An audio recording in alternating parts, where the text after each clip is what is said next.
Hey everyone, welcome back to Elemental Cartomancy. I'm excited to be here and to be filming another video after quite a while of not filming. It's been a few weeks. This is going to be hashtag only 10 decks that was started by Katey Flowers.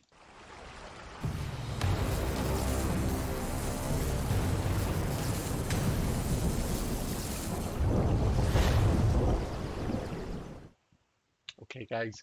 So the basis of this tag is if you could only keep 10 decks, you only had space for 10 decks, what would they be? Um, Mines are going to be all tarot, probably because if I was given the choice between tarot and oracle, I would probably keep 10 tarots anyway, but I'm keeping it to tarots.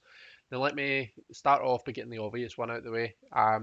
Number one, Light Seers, absolutely 100%. If I could only keep, probably if I could only keep, well, if I could only keep one deck, it would be this one. This is the one that speaks to me the most. It's my favourite. It's my soul deck, whatever you want to call it. This is absolutely a deck that would come with me regardless. Even if you told me I couldn't have any, I would probably sneak this one in somewhere. So yeah, definitely the Light Seers has got to be in there. I love it. Love the colours. I love the images. I love the depictions. I love that it's sort of in the same vein as Smithwaite, but it's not exactly the same. You know, there are some depictions that are changed up a bit that really work for me. Um, like really work for me. Um, I love that it's diverse. I love that it's colourful. I've probably already said some of that, but anyway, yeah, I just love this deck. There's absolutely no way that it's leaving my collection. So yeah, number one, Light Seers. Um, what I've found, because I've been intending to film this video for quite some time, um, and so I had put together my list of 10, well, a few weeks ago, and I've been meaning to film this, and I've found that it changes. Like since I filmed it, I change my mind, I chop and change. So I would imagine that if I was going to film this again in say a year's time, it would probably change quite drastically. Number two, so I've got my soul deck. I would need to have a Marseille. I would need to have a TDM, and by far my favourite TDM that I have is my Dodal that my good friend Justin made for me. Um, so this is an absolutely stunning deck. The card stock is delicious. He's made it deliberately because he knows that I like to use decks. I like to shuffle them. I like to riffle shuffle them. So this deck is made for being used. The images are just beautiful. I love the color. Very simple, but love the use of color. Um, yeah, it's a Marseille. You know, it does what it says on the tin. But yeah, I just love this deck both because I love reading with it. It's a really good reader as well. That's another thing. I've used this for reading for people. Um, really good for reading, but also I just for sentimental reasons because it was a gift from a friend that was made by his own hands. Um, and I should say that the illustrations, you know, it was designed by Shell David as well. And these are the backs. So yeah, this is definitely one that would be uh, makes it onto my list of 10.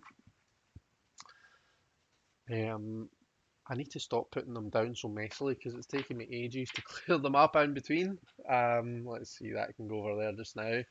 Right, number three. So I would probably have, I'd need to have some sort of rider weight. I couldn't really get away with not. Um, and I've picked the Centennial. Um, which might surprise some folks because obviously my very first deck was the original, this guy here, and I'm always bigging this one up. Everyone slags it off because they say the colours are horrible. I'm always sticking up for it just because I'm used to it because it was my first, and because I'll always kind of love it. But I don't know, something's made me want to pick this one. And my only 10. So yeah, um, I feel as though I couldn't not have a Smith on that list.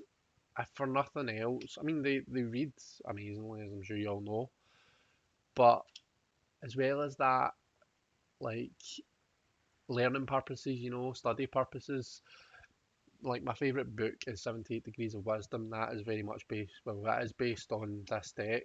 Um, so I just feel as though I couldn't not have a Smith with me. Um, so yeah, that's number three on the list, the Centennial Smith.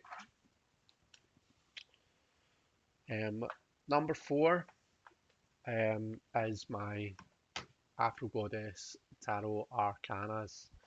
It comes in this bag, but I've taken it out for ease of purpose.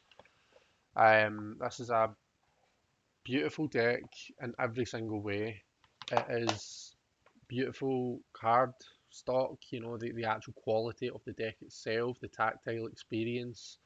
It's got beautiful this brush gold gilding. Um, and the fronts are this kind of a rose petal finish. Um, I love the depictions as well. I love the actual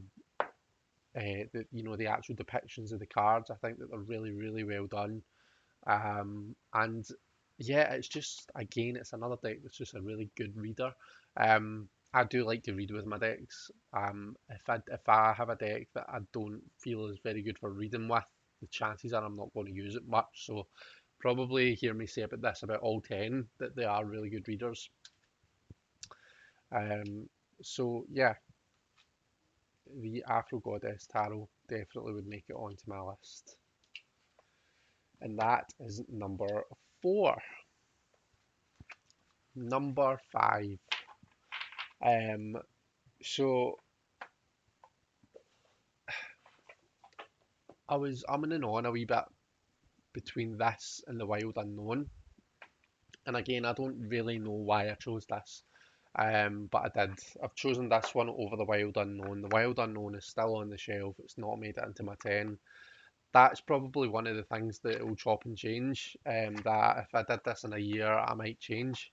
Um, but I do really love this. Is like my favourite non-Marseille pip deck, and it is the Tattoo Tarot, the Ink and Intuition Tattoo Tarot. Um, Again, I just love everything about this deck. I am not normally a fan of just pip decks, like non-Marseille pip decks. I suppose there is a bit of a Marseille feel to this, but it's definitely different.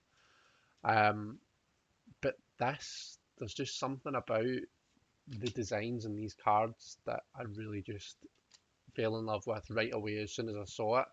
I love the feel. It's very papery cardstock as well. I love the kind of a playing card style back. Um, and again, really really nice deck to read with. Um, See, like, I just love the detail in the cards. Um, Whereas there's a lot of decks where it'd just be like two cups that are exactly the same, just stuck in there. Whereas here we have a lot of intricate detail in each of the cups, and the pentacles as well, or the coins rather, I should say. There's like design, there's detail in everything.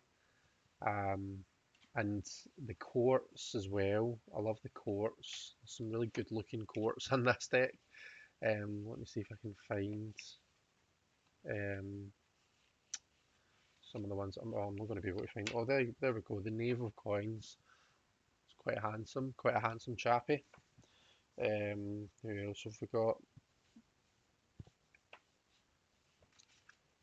So I just love like the way this, especially the sword. I love the swords in like Marseille decks as well. Um, but look at that Ace of Coins. Look at the detail on that. Very handsome King of Cups.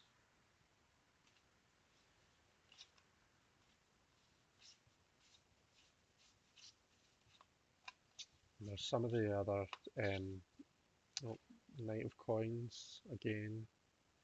Very good look. I promise that I do look for things in decks other than the people being good looking in them. I love this Six of Swords. I just really like the way that it's been designed. So you can see what I mean when I say that it's kind of Marseille-ish, but there's it deviates from it quite a bit. So yeah, the Tattoo Tarot, the Ink and Intuition Tattoo Tarot, is one of my 10 because it is my favourite non-Marseille pip deck, and I would want to be able to read with it. I'm starting to lose count now, actually. How many have I got left? I've got one, two, three, four. Okay, so we're halfway through. That was number 5. Um, Coming on to number 6, I've got the Tarot de Marseille Wait. Um, really love this deck. I love reading with it. It's a really good reader. I love the feel of the cards. The cards have got quite a unique kind of a matte papery feel to them. The backs are beautiful. It's kind of a it aims to be a mixture between a Marseille and a Smith Waite, but really what it is the majors are kind of a Marseille style and the minors are Rider Waite style, but it's been all been redrawn by the same artist, so the artwork does flow. But yeah, just really nice deck to read with, and I just really enjoy it. And it was a gift as well. It was a gift from Ben Bijam from the community. So yeah, it's always going to have that kind of a sentimental value as well. So yeah, Tarot de Marseille. Wait, number 7, and these aren't really in any particular order, by the way. Um, Shimmer and Veil Tarot, by Silla Conway. The artwork is really powerful on this one. It's really kind of like oil paintings, or at least I think that they're oil paintings. And just the artwork alone is absolutely stunning. It is an amazing deck to read with as well, don't get me wrong, but even if I wasn't taking it to read with, even if I didn't find this read that well, I think I would still want this deck purely for the beauty of the artwork. It's just every single card is like a, it's something that I would want to hang up on the wall. And look at that strength card. That is one of my favourites. It's absolutely stunning. The chariot as well. It's really beautiful. Um, Hangman. That they're all absolutely stunning. Really powerful images. They really kind of hit you deep, I think. Um, it's a deck where this was a gift from the lovely Simon from the Hermit's Cave.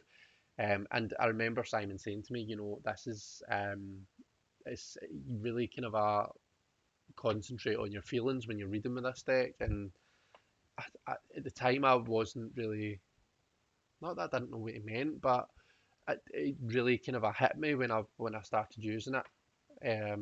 How kind of emotionally powerful it is. Not to get too deep, but yeah.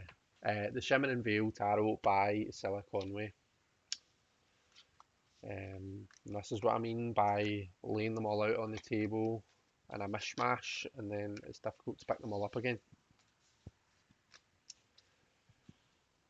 Okay, coming to the 8th deck on my list of 10. Um, this probably won't surprise very many people to be here. This is Tarot of the Abyss by Anaturian. Um, this has probably been my favourite deck that's come out this year that I've gotten. Um, I think that the deck is stunning. The artwork, the line work is really beautiful. I think it's really clever the way that a lot of it's done. So like the courts in this deck, a lot of them it's like a panoramic picture type thing. You can put them together and you can see where they all fit together. For example, the cups. All 4 of the cups courts are on this ship. with the wands. I'm pretty sure you can see the page and the knight of wands if I'm remembering correctly. Um, yeah, so the page of cups, so you can see the page is on this kind of a ship and it's weathering this storm. Um, it's just really, really well done, I think. Um, and Anna's, she's a beautiful artist. Um, so yeah, Tarot of the Abyss is number 8 on my list. I love that Ten of Pentacles card. I think that is really stunning.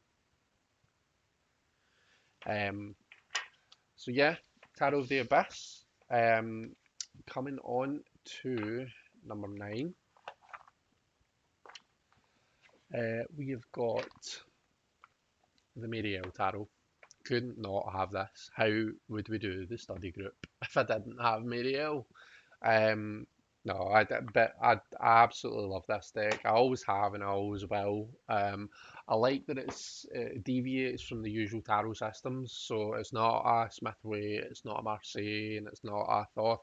It really does do its own thing, but you can see what it's doing. You know, the more you look at it, you can see kind of where she's going with it. This is a first edition that I had trimmed down and edged in black. To be honest, it's not my best work at all. It's very uneven. It's very kind of um, I did it years ago, you know. But I love it. I love it to bits. Um, the artwork's stunning. I love it as a tool for learning because when you study this deck, you learn so much stuff. So you do. You learn so much about, you know, different mythologies, so much about different religions, different views on life in general. Um, and yeah, some of the artwork is just really, really powerful. I love this. Two of coins, two of discs. It's discs on this deck. I think this is one of my favourite cards in the deck. Um, so yeah, and if you're interested in learning about the Marielle, then check out our Marielle study group. Um, there's a playlist on my channel where you'll find details and stuff. But yeah, Marielle is the penultimate one, the ninth, and then last but by no means least, I have got the Shining Tribe Tarot by Rachel Pollock herself. So I said earlier on that 78 Degrees of Wisdom is my favourite book, just general tarot book. Um, Rachel Pollock is my hero. I think Rachel is amazing. I can't say enough good things about Rachel. And, for anyone who has anything bad to say about her, you know, I'll kick you in the shins. Um, no, I'm joking, but it's very different. It's been hand drawn by Rachel herself. It pulls on a lot of kind of older arts, kind of a tribal art, cave art and stuff like that. Stuff that I wouldn't otherwise come across. I don't think in my normal kind of reading stuff. Um, Again, it's another one that's different that deviates from the usual systems. Um, and yeah, the book is written by Rachel as well as the card's been illustrated by her. So obviously the book itself is a really kind of a powerful tool. Um, so yeah, I love this deck, and this was another gift from my friend Justin. So yeah, love it, love it to bits. There we go, guys. That was ten, my only 10 decks, my 10 tarot decks. That if I could only keep 10, I would keep them. Um, Thank you so much for watching. It's lovely to be back filming, and I'm looking forward to hearing what you think. I've been enjoying watching everyone else's videos on this, so yeah, I hope that you enjoyed this. I'll hopefully see you next time. Take care, everyone, and thank you.